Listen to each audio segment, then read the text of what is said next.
ಆತ್ಮೀಯ ವಿದ್ಯಾರ್ಥಿ ಮಿತ್ರರೇ, ತಮಗೆಲ್ಲರಿಗೂ study time with Vivek YouTube ಚಾನಲ್ಗೆ ಆತ್ಮೀಯವಾದಂತಹ ಸ್ವಾಗತ. ಇವತ್ತಿನ ನಮ್ಮ ಈ ವಿಡಿಯೋದಲ್ಲಿ ನಾವು ಹೈಡ್ರೋಕಾರ್ಬನ್ ಪಾಠದಲ್ಲಿ ಬರ್ತಕ್ಕಂತಹ ಅಣುಸೂತ್ರ ಮತ್ತು ರಚನಾ ಸೂತ್ರ ಬಿಡಿಸ್ತಕ್ಕಂತಹ ಒಂದು ಸರಳವಾದಂತಹ ವಿಧಾನದ ಬಗ್ಗೆ ನಾನು ನಿಮಗೆ ಇವತ್ತು ತಿಳಿಸಿಕೊಡುವನಿದ್ದೇನೆ. ವಾರ್ಷಿಕ ಪರೀಕ್ಷೆಯಲ್ಲಿ ಇದು 4 ಅಂಕದ ಪ್ರಶ್ನೆಯಾಗಿದ್ದು ಅತಿ ಮಹತ್ವದಾಗಿರುತ್ತದೆ. ಸೊ ಆದ್ದರಿಂದ ಈ ಒಂದು ವಿಡಿಯೋವನ್ನು ಆರಂಭದಿಂದ ಅಂತ್ಯದವರೆಗೆ ಸಂಪೂರ್ಣವಾಗಿ ವೀಕ್ಷಿಸಿ ಅಂತ ಹೇಳ್ತಾ ವಿಡಿಯೋನ ಆರಂಭ ಮಾಡೋಣ. ಸೊ ಮುದ್ದು ಮಕ್ಕಳೇ, ಈ ಒಂದು ಹೈಡ್ರೋಕಾರ್ಬನ್ ಪಾಠದಲ್ಲಿ ಅಲ್ಕೇನ್ಗಳಿಗೆ ಸಂಬಂಧಪಟ್ಟಂತೆ ಸೊ ಮೊದಲ ಸದಸ್ಯರ ಹಿಡ್ಕೊಂಡು ಕೊನೆಯ ಸದಸ್ಯನವರೆಗೆ ನಾವು ನೋಡ್ತಾ ಹೋದರೆ, ಸೊ ಅಲ್ಕೇನ್ನ ಮೊದಲ ಸದಸ್ಯ ಮಿಥೇನ್ ಆಗಿದ್ದು, ಎರಡನೇ ಸದಸ್ಯ ಈಥೇನ್, ಪ್ರೋಪೇನ್, ಬ್ಯೂಟೇನ್, ಪೆಂಟೇನ್ ಮತ್ತು ಹೆಕ್ಸೇನ್. ಇದೇ ರೀತಿಯಾಗಿ ಈ ಒಂದು ಸದಸ್ಯರ ಹೆಸರುಗಳು ಮುಂದುವರಿಯುತ್ತಾ ಹೋಗುತ್ತವೆ. ಸೊ ಅಲ್ಕೇನ್ನ ಸಾಮಾನ್ಯ ಅಣುಸೂತ್ರವನ್ನು ನಾವು ತೆಗೆದುಕೊಂಡಾಗ CnH2n+2 ಅಂತ ಇರುತ್ತೆ. ಈ CnH2n+2 ಅಂತಕ್ಕಂತಹ ಸಾಮಾನ್ಯ ಅಣುಸೂತ್ರವನ್ನು ಬಳಸಿಕೊಂಡು ಅಲ್ಕೆನ್ನಲ್ಲಿ ಇರತಕ್ಕಂತಹ ಸದಸ್ಯರ ಅಣುಸೂತ್ರ ಮತ್ತು ಅವುಗಳ ರಚನಾ ಸೂತ್ರವನ್ನು ಬರೀಲಿಕ್ಕೆ ಇದು ಅತ್ಯಂತ ಸರಳವಾದಂತಹ ಒಂದು ಸಾಮಾನ್ಯ ಅಣುಸೂತ್ರ ಆಗಿರುತ್ತದೆ. ಸೊ ನಾನೇನೋದು ಉದಾಹರಣೆಯನ್ನು ತೆಗೆದುಕೊಂಡು ಆ ಒಂದು ಅಣುಸೂತ್ರ ಮತ್ತು ರಚನಾ ಸೂತ್ರವನ್ನು ಯಾವ ರೀತಿ ಬರೀಬೋದು ಅನ್ನೋದನ್ನು ನಿಮ್ಗೆ ತಿಳಿಸ್ಕೊಡ್ತೀನಿ. ಇಲ್ಲಿ ನಾನು ತೆಗೆದುಕೊಂಡಿರ್ತಕ್ಕಂತಹ ಒಂದು ಉದಾಹರಣೆ ಯಾವುದಂತಂದರೆ ಬ್ಯೂಟೇನ್ನ ಅಣುಸೂತ್ರ. ಸೊ ಬ್ಯೂಟೇನ್ ಅಂತಕ್ಕಂಥದ್ದು 4 ಕಾರ್ಬನ್ ಪರಮಾಣುಗಳನ್ನು ಹೊಂದಿರತಕ್ಕಂತಹ ಒಂದು ಅಣುವಾಗಿದ್ದು, ಸೊ ಎನ್ ಸ್ಥಾನದಲ್ಲಿ 4 ಸೇರಿಸ್ತಾ ಹೋದಂತೆ ನಮಗೆ ಬರ್ತಕ್ಕಂತಹ ಸೂತ್ರ ಏನಂತಂದರೆ C4H10. ಸೊ ಈ C4H10 ಅಂತಕ್ಕಂಥದ್ದು ಒಂದು ನೇರ ಸರಪಣಿ ಹೈಡ್ರೋಕಾರ್ಬನ್ ಆಗಿದ್ದು, ಸೊ ಕಾರ್ಬನ್ಗಳನ್ನು ಒಂದರ ಪಕ್ಕದಲ್ಲಿ ಒಂದು ಇಡ್ತಾ ಹೋದಂತೆ ನಮಗೆ ಕಾರ್ಬನ್ ಒಂದು ನೇರ ಸರಪಣಿ ಸಿಗುತ್ತೆ. ಅದರ ಸುತ್ತಲೂ ಪ್ರತಿಯೊಂದು ಕಾರ್ಬನ್ಗೆ 4 ಬಂಧಗಳನ್ನು ಅಳವಡಿಸ್ತಾ ಹೋದಂತೆ ನಿಮಗೆ ಸ್ಕ್ರೀನ್ ಮೇಲೆ ಕಾಣಿಸ್ತಾ ಇರುವಂತೆ ನಮಗೆ ಅದರ ರಚನಾ ವಿನ್ಯಾಸ ದೊರೆಯುತ್ತದೆ. ಸೊ ಇನ್ನು ಮುಂದುವರೆದಂತೆ ಇಲ್ಲಿ ಕೇಳ್ತಕ್ಕಂತಹ ಮತ್ತೊಂದು ಪ್ರಶ್ನೆ ಏನಂತಂದರೆ, ಸೊ ಈ ಬ್ಯೂಟೇನ್ನಲ್ಲಿ ಕಾರ್ಬನ್ ಮತ್ತು ಹೈಡ್ರೋಜನ್ಗಳ ಪ್ರಮಾಣಗಳ ಸಂಖ್ಯೆ ಎಷ್ಟು ಅಂತ ಕೇಳ್ಬೋದು. ನೆಕ್ಸ್ಟ್ ನಾವು ನೋಡ್ತಾ ಹೋದಂತೆ ಇನ್ನು ಅಲ್ಕಿನ್ ಅನ್ನುವಂತಹ ಅಪರ್ಯಾಪ್ತ ಕಾರ್ಬನ್ ಸಂಯುಕ್ತದ ಸದಸ್ಯರನ್ನು ನೋಡ್ತಾ ಹೋದಂತೆ ಅಲ್ಕಿನ್ನ ಮೊದಲ ಸದಸ್ಯ ಈಥಿನ್, ಆಮೇಲೆ ಪ್ರೋಪೀನ್, ಬ್ಯೂಟೀನ್, ಪೆಂಟೀನ್, ಹೆಕ್ಸಿನ್, ಸೋ ಆನ್. ಇದೇ ರೀತಿಯಾಗಿ ಇದು ಮುಂದುವರಿಯುತ್ತಾ ಹೋಗುತ್ತೆ. ಸೊ ಇದರಲ್ಲಿ ಒಂದು ಮಕ್ಕಳು ಗಮನ ಹರಿಸಬೇಕಾದಂತಹ ಅಂಶ ಏನಂತಂದರೆ, ಎಕ್ಸಾಮ್ನಲ್ಲಿ ಕೇಳ್ತಕ್ಕಂಥ ಒಂದು ಪ್ರಶ್ನೆ ಏನಂತಂದರೆ, ಅಲ್ಕಿನ್ನ ಮೊದಲ ಸದಸ್ಯ ಈಥೀನ್ ಆಗಿದ್ದು ಅದರ 5ನೇ ಸದಸ್ಯ ಯಾವುದು ಅನ್ನುವಂತಹ ಪ್ರಶ್ನೆಯನ್ನು ಸಾಮಾನ್ಯವಾಗಿ ಕೇಳ್ತಾರೆ. ಸೊ ಮಕ್ಕಳೇ, ತಾವು ಗಮನಿಸಬೇಕಾದಂಥ ಅಂಶ ಏನಂತಂದರೆ, ಅಲ್ಕಿನ್ನಲ್ಲಿ ಮೊದಲ ಸದಸ್ಯ ಈಥೀನ್ ಆಗಿದೆ. ಅಲ್ಕಿನ್ನಲ್ಲಿ ಮೊದಲ ಸದಸ್ಯ ಏನಾಗಿದೆ? ಈಥೀನ್ ಆಗಿದೆ. ಇದರಿಂದ 5ನೇ ಸದಸ್ಯ ಯಾವುದು ಅಂತ ಪ್ರಶ್ನೆ ಕೇಳಿದರೆ ಅದಕ್ಕೆ ಉತ್ತರ ಏನಂತಂದರೆ ಹೆಕ್ಸೇನ್. ಸೊ ಹೆಕ್ಸೇನ್ ಏನಂತಂದರೆ ಈಥೀನ್ನಿಂದ 5ನೇ ಸದಸ್ಯ ಆಗುತ್ತೆ. ಸೊ ಇಷ್ಟಕ್ಕೆ ಅವರು ಪ್ರಶ್ನೆಯನ್ನು ಮುಗಿಸದೆ 5ನೇ ಸದಸ್ಯ ಯಾವುದು, ಅದರಲ್ಲಿರ್ತಕ್ಕಂತಹ ಹೈಡ್ರೋಜನ್ ಮತ್ತು ಕಾರ್ಬನ್ಗಳ ಸಂಖ್ಯೆ ಎಷ್ಟು ಅಂತ ಪ್ರಶ್ನೆ ಕೇಳ್ತಾರೆ. ಸೊ ಅದಕ್ಕೆ ಸಂಬಂಧಪಟ್ಟಂತೆ ಉತ್ತರವನ್ನು ನಾವು ಬರೀಬೇಕಾಗುತ್ತೆ. ಸೊ ಇಲ್ಲಿ ಒಂದು ಉದಾಹರಣೆಯನ್ನು ತೆಗೆದುಕೊಂಡು ಅಲ್ಕಿನ್ನ ಒಂದು ಉದಾಹರಣೆ ಯಾವುದಂತಂದರೆ ಪೆಂಟಿನ್ ಅಂತಕ್ಕಂತಹ ಒಂದು ಉದಾಹರಣೆ ತೆಗೆದುಕೊಂಡು ಯಾವ ರೀತಿ ಅದರ ಅಣುಸೂತ್ರ ಮತ್ತು ರಚನಾ ಸೂತ್ರ ಬರೆಯುವುದು ಅಂತ ನೋಡ್ತಾ ಇದ್ದೀನಿ. ಸೊ ಅಲ್ಕಿನ್ನ ಸಾಮಾನ್ಯ ಅಣುಸೂತ್ರ CnH2n. ಸೊ ಪೆಂಟೀನ್ ಅಂತಕ್ಕಂತಹ ಒಂದು ಉದಾಹರಣೆಯನ್ನು ತೆಗೆದುಕೊಂಡು ಬರೆದಾಗ ಸೊ ದೊರೀತಕ್ಕಂತಹ ಅಣುಸೂತ್ರ ಏನಂತಂದರೆ C5H10. ಸೊ ಮೊದಲೆರಡು ಕಾರ್ಬನ್ ಪರಮಾಣುಗಳ ಮಧ್ಯೆ ದ್ವಿಬಂಧ ಇರುತ್ತೆ, ನಂತರದ ಕಾರ್ಬನ್ ಪರಮಾಣುಗಳ ಮಧ್ಯೆ ಏಕಬಂಧ ಇರುತ್ತೆ. ಸೊ 5 ಕಾರ್ಬನ್ ಪರಮಾಣುಗಳು, ಅದರಲ್ಲಿ ಮೊದಲೆರಡು ಕಾರ್ಬನ್ ಪರಮಾಣುಗಳ ಮಧ್ಯೆ ಮಾತ್ರ ದ್ವಿಬಂಧ. ಉಳಿದಂತೆ ಪ್ರತಿಯೊಂದು ಕಾರ್ಬನ್ ಪರಮಾಣುವಿನ ಸುತ್ತಲೂ 4 ಬಂಧಗಳಿರುವಂತೆ ನೋಡಿಕೊಂಡು ಸೊ ಈ ರೀತಿಯಾಗಿ ನಾವು ಪೆಂಟೀನ್ನ ರಚನಾ ವಿನ್ಯಾಸವನ್ನು ಬರೀಬಹುದು. ನಂತರ ಏನು ಕೇಳ್ತಾರೆ ಅಂತಂದರೆ ಕಾರ್ಬನ್ ಮತ್ತು ಹೈಡ್ರೋಜನ್ಗಳ ಸಂಖ್ಯೆ ಎಷ್ಟು ಅಂತ ಕೇಳಿದಾಗ ಕಾರ್ಬನ್ 5, ಹೈಡ್ರೋಜನ್ ಪರಮಾಣುಗಳ ಸಂಖ್ಯೆ 10 ಅಂತ ನಾವು ಹೇಳ್ಬೋದು. ಇನ್ನು ಇದರ ಜೊತೆಗೆ ಅವರು ಪರೀಕ್ಷೆಯಲ್ಲಿ ಪೆಂಟೀನ್ ಅಂತಕ್ಕಂತಹ ಒಂದು ಹೈಡ್ರೋಕಾರ್ಬನ್ ಇದೆ, ಆ ಪೆಂಟೀನಲ್ಲಿರ್ತಕ್ಕಂತಹ ಏಕಬಂಧ ಮತ್ತು ದ್ವಿಬಂಧಗಳ ಸಂಖ್ಯೆ ಎಷ್ಟು ಅಂತ ಕೇಳ್ತಾರೆ. ಸೊ ಅಂತಹ ಸಂದರ್ಭದಲ್ಲಿ ನಾವು ಯಾವ ರೀತಿ ಬರೀಬಹುದು ಅನ್ನೋದನ್ನು ನೋಡೋಣ. ಇಲ್ಲಿ ಏಕಬಂಧಗಳ ಸಂಖ್ಯೆ 13 ಇದೆ. ಯಾಕೆಂದರೆ ರಚನಾ ಸೂತ್ರವನ್ನು ಬರೆದ ನಂತರ ಸೊ ತಾವಿಲ್ಲಿ ಕೌಂಟ್ ಮಾಡ್ತಾ ಹೋದರೆ ಸೊ ಏಕಬಂಧಗಳ ಸಂಖ್ಯೆ ಎಷ್ಟಿರುತ್ತೆ ಅಂದರೆ 13 ಇರುತ್ತೆ. ಕೇವಲ ಒಂದೇ ಒಂದು ದ್ವಿಬಂಧ ಇರುವುದನ್ನು ತಾವು ಗಮನಿಸ್ತಾ ಇದ್ದೀರಿ. ಸೊ ಈ ರೀತಿಯಾಗಿ ಪ್ರಶ್ನೆಯನ್ನು ಕೇಳುವಂಥ ಸಾಧ್ಯತೆ ಇರುತ್ತೆ. ಮುಂದುವರೆದಂತೆ ಅಲ್ಕೈನ್ಗೆ ಸಂಬಂಧಪಟ್ಟಂತೆ ಮೊದಲ ಸದಸ್ಯ ಈಥೈನ್, ನಂತರ ಪ್ರೊಪೈನ್, ಬ್ಯೂಟೈನ್, ಪೆಂಟೈನ್, ಹೆಕ್ಸಾನ್, ಸೋ ಆನ್, ಇದೇ ರೀತಿ ಮುಂದುವರಿತಾ ಹೋಗುತ್ತೆ. ಇನ್ನು ಅಲ್ಕೈನ್ನ ಸಾಮಾನ್ಯ ಅಣುಸೂತ್ರವನ್ನು ನೋಡಿದಾಗ CnH2n-2. ಸೊ ಇದರಲ್ಲಿ ಕಾರ್ಬನ್ ಪರಮಾಣುಗಳ ಸಂಖ್ಯೆಯನ್ನು ತುಂಬಿದಾಗ ಆ ಒಂದು ನಿರ್ದಿಷ್ಟಪಡಿಸಿದ ಸದಸ್ಯನ ಅಣುಸೂತ್ರವನ್ನು ನಾವು ಲೆಕ್ಕಿಸಬಹುದು.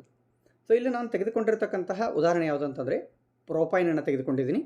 ಪ್ರೋಪ್ ಅಂತಂದರೆ ಅದರಲ್ಲಿ 3 ಕಾರ್ಬನ್ಗಳಿದ್ದು, ಸೊ ಲೆಕ್ಕಿಸಿದಾಗ C3H4 ನಮಗೆ ಉತ್ತರ ಬರುತ್ತೆ.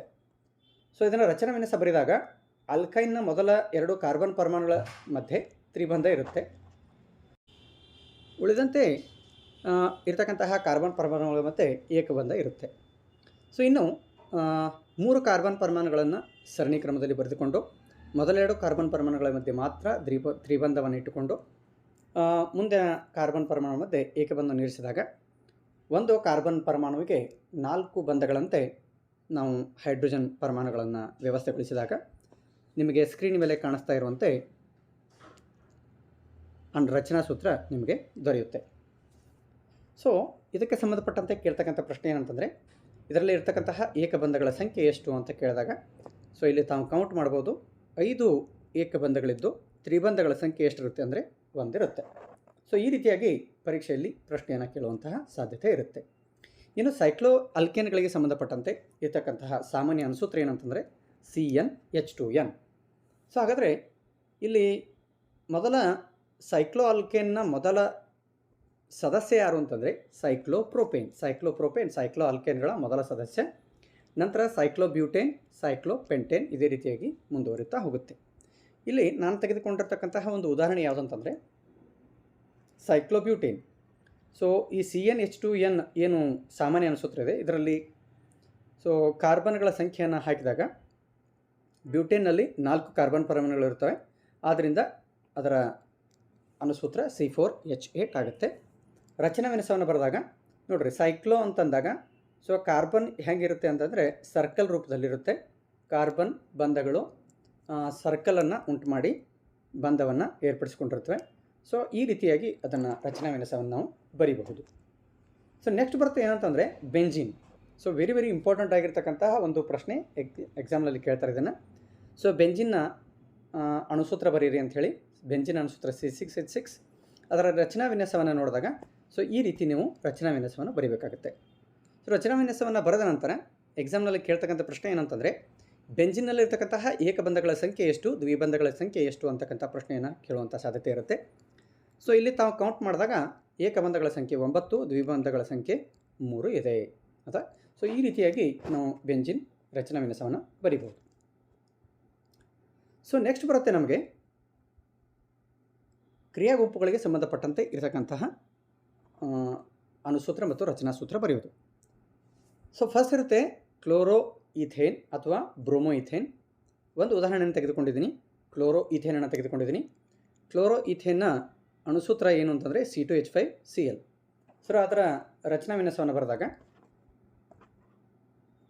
C 2 ಇವೆ, ಅಂದರೆ ಕಾರ್ಬನ್ ಪರಮಾಣುಗಳು ಎಷ್ಟಿವೆ ಅಂದರೆ 2 ಇವೆ, ಅದಕ್ಕೆ C2 ಅಂತ ಹಾಕ್ತಾ ಇದ್ದೀನಿ. ನಂತರ ಇದು ಸೇಮ್ ಟು ಸೇಮ್ ಹೆಂಗಿರುತ್ತೆ ಅಂತಂದರೆ ಈಥೇನ್ ಇರುತ್ತೆಯಲ್ಲ, ಈಥೇನ್ ಅಣುಸೂತ್ರ ಏನು ಅಂತಂದರೆ C2H6 ಇರುತ್ತೆ. ಆ C2H6 ಏನಿರುತ್ತೆ ಆ ಹೈಡ್ರೋಜನ್ಗಳಲ್ಲಿ ಒಂದು ಹೈಡ್ರೋಜನ್ ತೆಗೆದಾಗ ಎಷ್ಟಾಗುತ್ತೆ ಅಂದರೆ H5 ಆಗುತ್ತೆ. ಅದಕ್ಕೆ C2H5 ತೆಗೆದಿರ್ತಕ್ಕಂತಹ ಒಂದು ಹೈಡ್ರೋಜನ್ ಜಾಗದಲ್ಲಿ ಏನು ಸೇರಿಸ್ಬೇಕಂತಂದರೆ ಕ್ಲೋರಿನನ್ನು ಸೇರಿಸಿದಾಗ ಅದರ ಅಣುಸೂತ್ರ C2H5Cl ಆಗುತ್ತೆ. ಸೊ ಈ ರೀತಿಯಾಗಿ C2H6 ಏನು ಬರಿತೀವಿ ನಾವು ರಚನಾ ಸೂತ್ರ, ಆ ಒಂದು H ತೆಗೆದು ಅಲ್ಲಿ ಕ್ಲೋರಿನನ್ನು ಸೇರಿಸಿದಾಗ ನಮಗೆ ಕ್ಲೋರೋ ಈಥೇನ್ ದೊರೆಯುತ್ತೆ. ಸೊ ನೆಕ್ಸ್ಟ್ ಬರುತ್ತೆ ನಮಗೆ ಪ್ರೊಪೆನಾಲ್, ಆಲ್ಕೋಹಾಲ್ ಗುಂಪು ಇರತಕ್ಕಂತಹ ಒಂದು ಅಣುಸೂತ್ರ ಮತ್ತು ರಚನಾ ಸೂತ್ರ ಬರೀತಕ್ಕಂಥದ್ದು. ಸೊ ಮೊದಲೇ ಉದಾಹರಣೆ ತೆಗೆದುಕೊಂಡಿದ್ದೀನಿ ನಾನು ಪ್ರೊಪೆನಾಲ್ ಅಂತಕ್ಕಂಥದ್ದು. ಸೊ ಇದರಲ್ಲಿರ್ತಕ್ಕಂತಹ ಕ್ರಿಯಾ ಗುಂಪಿನ ಸೂತ್ರ OH. ಸೊ ಪ್ರೊಪೆನಾಲ್ನ ಅಣುಸೂತ್ರವನ್ನು ನೋಡಿದಾಗ ಪ್ರೊಪೇನ್ ನೋಡಿರಿ, ಪ್ರೊಪೇನಲ್ಲಿ ಎಷ್ಟಿರುತ್ತೆ ಅಂತಂದರೆ 3 ಕಾರ್ಬನ್ಗಳಿರ್ತವೆ. C3H8 ಅದರ ಅಣುಸೂತ್ರ. ಯಾವುದ್ರದ್ದು? ಪ್ರೊಪೆನಾಲ್ನ ಅಣುಸೂತ್ರ C3H8. C3 ಇರುತ್ತೆ, ಆಮೇಲೆ ಮೇಲೆ ಕೆಳಗೆ ಎಲ್ಲ ಕಡೆ ಹೈಡ್ರೋಜನನ್ನು ಸೇರಿಸ್ತಾ ಹೋದಂತೆ ಏನೇ ಸಿಗುತ್ತೆ ನಮಗೆ C3H8 ಸಿಗುತ್ತೆ. ಸೊ C3H8 ಸ್ಥಾನದಲ್ಲಿ ನಾವು ಒಂದು ಹೈಡ್ರೋಜನನ್ನು ತೆಗೆದುಹಾಕಿ ಆ ಸ್ಥಾನದಲ್ಲಿ ಏನು ಸೇರಿಸ್ಬೇಕಂತಂದರೆ OH ಅನ್ನು ಸೇರಿಸ್ಬೇಕಾಗತ್ತೆ. OH ಅನ್ನು ಸೇರಿಸ್ಬೇಕಾಗತ್ತೆ. ಆವಾಗ ನಮಗೆ ದೊರೆತಕ್ಕಂತಹ ರಚನಾ ಸೂತ್ರವೇ ಇದು C3H7OH ಅಥವಾ CH3CH2CH2OH. ಸೊ ನೆಕ್ಸ್ಟ್ ಬರುತ್ತೆ ನಮಗೆ ಆಲ್ಡಿಹೈಡ್ ಗುಂಪನ್ನು ಹೊಂದಿರತಕ್ಕಂತಹ ಒಂದು ಹೈಡ್ರೋಕಾರ್ಬನ್ ಅಥವಾ ಕಾರ್ಬನ್ ಸಂಯುಕ್ತ. ಸೊ ಇಲ್ಲಿ ಆಲ್ಡಿಹೈಡ್ ಗುಂಪನ್ನು ಹೊಂದಿರತಕ್ಕಂತಹ ಏನು ಬ್ಯೂಟೇನ್ ಇರುತ್ತೆ ಅದಕ್ಕೆ ಬ್ಯೂಟೇನ್ಯಾಲ್ ಅಂತ ಹೇಳಿ ಕರಿತೀವಿ. ಸೊ ಆ ಬ್ಯೂಟೇನ್ಯಾಲ್ನ ಕ್ರಿಯಾ ಗುಂಪಿನ ಅಣುಸೂತ್ರ CHO. ಸೊ ಅಣುಸೂತ್ರವನ್ನು ನೋಡ್ತಾ ಹೋದಾಗ 4 ಕಾರ್ಬನ್ ಪರಮಾಣುಗಳಿರ್ತಕ್ಕಂತಹ ಒಂದು ಕ್ರಿಯಾ ಗುಂಪು ಇದು. 4 ಕಾರ್ಬನ್ ಪರಮಾಣುಗಳನ್ನು ಮೊದಲು ಒಂದರ ಪಕ್ಕದಲ್ಲಿ ಒಂದು ಬರಿತಾ ಹೋಗಬೇಕು. ಇದು ಬಹಳಷ್ಟು ಇಂಪಾರ್ಟೆಂಟ್ ಆಗಿತ್ತು, ಇದರ ಕಡೆ ಗಮನ ಹರಿಸಬೇಕು ಮಕ್ಕಳು. ಬ್ಯೂಟೇನ್ ನೋಡಿರಿ, ಬ್ಯೂಟೇನ್ ಅಂತಂದರೆ 4 ಕಾರ್ಬನ್ ಇರುತ್ತೆ. 4 ಕಾರ್ಬನ್ಗಳನ್ನು ಒಂದರ ಪಕ್ಕದಲ್ಲಿ ಒಂದು ಸರಣಿಯಲ್ಲಿ ಜೋಡಿಸ್ತಾ ಹೋಗಬೇಕು. ಕೊನೆಯ ಕಾರ್ಬನ್ ಏನಿದೆ ಆ ಕೊನೆಯ ಕಾರ್ಬನ್ಗೆ ನಾವು ಏನು ಮಾಡಬೇಕಂತಂದರೆ ಆಲ್ಡಿಹೈಡ್ ಗುಂಪನ್ನು ಅಟ್ಯಾಚ್ ಮಾಡಬೇಕು. ಸೊ ಅಟ್ಯಾಚ್ ಮಾಡಬೇಕಾದ್ರೆ ಏನು ಮಾಡಬೇಕಂತಂದರೆ ಕೊನೆ ಏನು ಕಾರ್ಬನ್ ಇದೆ ಸೊ ಈ ಕಾರ್ಬನ್ಗೆ H ಮತ್ತು ಡಬಲ್ ಬಾಂಡ್ O ಅನ್ನು ಸೇರಿಸಿದಾಗ ನಮ್ಗೆ ಸಿಗ್ತಕ್ಕಂತಹ ಕ್ರಿಯಾ ಗುಂಪು ಯಾವುದಂದ್ರೆ CHO ಗ್ರೂಪ್ ಸಿಗುತ್ತೆ ನಮಗೆ. ಆಮೇಲೆ ಪಕ್ಕದಲ್ಲಿರ್ತಕ್ಕಂತಹ ಕಾರ್ಬನ್ಗಳಿಗೆ ಮೇಲೆ ಒಂದು ಹೈಡ್ರೋಜನು ಕೆಳಗಡೆ ಒಂದು ಹೈಡ್ರೋಜನ್ನು ಸೇರಿಸ್ತಾ ಹೋದಂತೆ ಈ ಕಾರ್ಬನ್ಗೆ ಅಂದರೆ ಮೊದಲನೇ ಕಾರ್ಬನ್ ಏನಿದೆ ಇದಕ್ಕೆ 3 ಹೈಡ್ರೋಜನನ್ನು ಸೇರಿಸಿದಾಗ ನಮ್ಗೆ ಸಿಗ್ತಕ್ಕಂತಹ ಒಂದು ರಚನಾ ಸೂತ್ರ ಯಾವುದಪ್ಪ ಅಂತಂದರೆ ಬ್ಯೂಟೇನಾಲ್ ಅಂತಕ್ಕಂಥದ್ದು. ಸೊ ನೆಕ್ಸ್ಟ್ ಬರುತ್ತೆ ಪೆಂಟೆನೋನ್, ಕೀಟೋನ್ ಗ್ರೂಪನ್ನು ಹೊಂದಿರತಕ್ಕಂತಹ ಏನು ಕ್ರಿಯಾ ಗುಂಪಿದೆ ಅದನ್ನು ಯಾವ ರೀತಿ ಬರಿಬೋದು ಅನ್ನುವಂಥದ್ದು.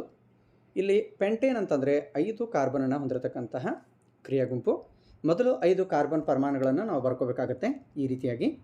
ಸೊ ಮಧ್ಯದಲ್ಲಿರ್ತಕ್ಕಂತಹ ಏನು ಕಾರ್ಬನ್ ಇದೆ ಇದಕ್ಕೆ ಕೀಟೋನ್ ಗ್ರೂಪನ್ನು ಆ್ಯಡ್ ಮಾಡಬೇಕಾಗತ್ತೆ. ಸೊ ಕೀಟೋನ್ ಗ್ರೂಪನ್ನು ಆ್ಯಡ್ ಮಾಡಬೇಕಾದ್ರೆ ಡಬಲ್ ಬಾಂಡ್ O ಅಂಥೇಳಿ ನಾವು ಕೀಟೋನ್ ಗ್ರೂಪನ್ನು ಆ್ಯಡ್ ಮಾಡ್ತೀವಿ. ಆ್ಯಡ್ ಮಾಡಿದ ನಂತರ ಉಳಿದಿರ್ತಕ್ಕಂತಹ ಏನು ಕಾರ್ಬನ್ ಇದೆ ಆ ಕಾರ್ಬನ್ಗಳಿಗೆ 4 ಬಂಧಗಳನ್ನು ಇರುವಂತೆ ಹೈಡ್ರೋಜನ್ಗಳನ್ನು ಅಳವಡಿಸಿದಾಗ ಸೊ ಈ ರೀತಿಯಾಗಿ ನಮಗೆ ರಚನಾ ವಿನ್ಯಾಸ ದೊರೆಯುತ್ತೆ. ಸೊ ಅದರ ಆಧಾರದ ಮೇಲೆ ಅಣುಸೂತ್ರವನ್ನು ಯಾವ ರೀತಿ ಬರಿಬೋದು ಅಂತಂದರೆ CH3 CH2 CO CH2 CH3. So ಈ ರೀತಿಯಾಗಿ ಅದನ್ನು ಬರಿಬೇಕಾಗತ್ತೆ. ನೆಕ್ಸ್ಟು ಕೊನೆಯದೇನಪ್ಪ ಅಂದ್ರೆ ಹೆಕ್ಸೆನೋಯಿಕ್ ಆಮ್ಲ. ಸೊ ಇದೊಂದು ಕಾರ್ಬಾಕ್ಸಿಲಿಕ್ ಆಮ್ಲದ ಒಂದು ಕ್ರಿಯಾಗುಂಪನ್ನು ಹೊಂದಿರತಕ್ಕಂತಹ ಒಂದು ಸಂಯುಕ್ತ ಹೆಕ್ಸೆನೋಯಿಕ್ ಆಮ್ಲ. ಇದರ ಕ್ರಿಯಾಗುಂಪಿನ ಸೂತ್ರ C⋯O OH COOH ಅಂತ ಹೇಳಿ ಕರಿತೀವಿ. ಸೊ ಇದನ್ನು ಸಹ ಅತಿ ಸರಳವಾಗಿ ಬರಿಬೋದು. ಹೆಕ್ಸೇನ್ ಅಂತಂದರೆ 6 ಕಾರ್ಬನ್ಗಳಿರ್ತಕ್ಕಂತಹ ಸಂಯುಕ್ತ. ಸೊ ಮೊದಲು 6 ಕಾರ್ಬನ್ಗಳನ್ನು ಸರಣಿ ಕ್ರಮದಲ್ಲಿ ಬರೆದುಕೊಳ್ಬೇಕು. ಕೊನೆಯ ಏನು ಕಾರ್ಬನ್ ಇದೆ ಇದಕ್ಕೆ C⋯O ಮತ್ತು OH ಅನ್ನು ಆ್ಯಡ್ ಮಾಡಬೇಕು. ಉಳಿದಂತೆ ಇರತಕ್ಕಂತಹ ಕಾರ್ಬನ್ ಪರಮಾಣುಗಳಿಗೆ ಅವುಗಳ ಸುತ್ತಲೂ 4 ಬಂಧಗಳಿರುವಂತೆ ಕಾರ್ಬನ್ ಸುತ್ತಲೂ 4 ಬಂಧಗಳಿರುವಂತೆ ಹೈಡ್ರೋಜನ್ಗಳನ್ನು ಅಳವಡಿಸಿದಾಗ ಸೊ ನೀವು ಸ್ಕ್ರೀನ್ ಮೇಲೆ ಕಾಣ್ತಾ ಇರ್ತಕ್ಕಂತಹ ಹೆಕ್ಸೆನೋಯಿಕ್ ಆಮ್ಲದ ಸೂತ್ರವನ್ನು ನೀವು ಬರಿಬಹುದು. ಇನ್ನು ಇದಕ್ಕೆ ಅಣುಸೂತ್ರ ಬರೀರಿ ಅಂತಂದಾಗ CH3 CH2 CH2 CH2 CH2 COOH ಈ ರೀತಿಯಾಗಿ ಬರೆದ್ರೆ ಅದರ ಅಣುಸೂತ್ರವನ್ನು ಬರೆದಂತಾಗುತ್ತದೆ. ಸೊ ಮುದ್ದು ಮಕ್ಕಳೇ, ಪರೀಕ್ಷೆಯಲ್ಲಿ ನಾಳೆ ಇದು 100% ಆಗಿ ಅಣುಸೂತ್ರ ಮತ್ತು ರಚನಾ ಸೂತ್ರಗಳಿಗೆ ಸಂಬಂಧಪಟ್ಟಂತೆ ಏಕಬಂಧ ಮತ್ತು ದ್ವಿಬಂಧಗಳಿಗೆ ಸಂಬಂಧಪಟ್ಟಂತೆ ಅಥವಾ ತ್ರಿಬಂಧಗಳ ಸಂಖ್ಯೆಗಳ ಸಂಬಂಧಪಟ್ಟಂತೆ ಕಾರ್ಬನ್ ಮತ್ತು ಹೈಡ್ರೋಜನ್ ಪರಮಾಣುಗಳು ಎಷ್ಟಿವೆ ಅನ್ನುವಂತಹ ಪ್ರಶ್ನೆಗೆ ಸಂಬಂಧಪಟ್ಟಂತೆ 100% ಆಗಿ ನಾಳೆ ಎಕ್ಸಾಮ್ಗೆ ಬಂದೇ ಬರುತ್ತೆ. ಆದ್ದರಿಂದ ಇದನ್ನು ತಿಳಿದುಕೊಳ್ಬೇಕಾಗಿರತಕ್ಕಂಥದ್ದು ಅತಿ ಅವಶ್ಯಕವಾಗಿದೆ. ಸೊ ಮುದ್ದು ಮಕ್ಕಳೇ, ಮತ್ತೆ ನೀವು ಮುಂದಿನ ವಿಡಿಯೋದಲ್ಲಿ ಮತ್ತೆ ಭೇಟಿಯಾಗೋಣ. ಅಲ್ಲಿವರೆಗೆ take care, bye bye, all the best.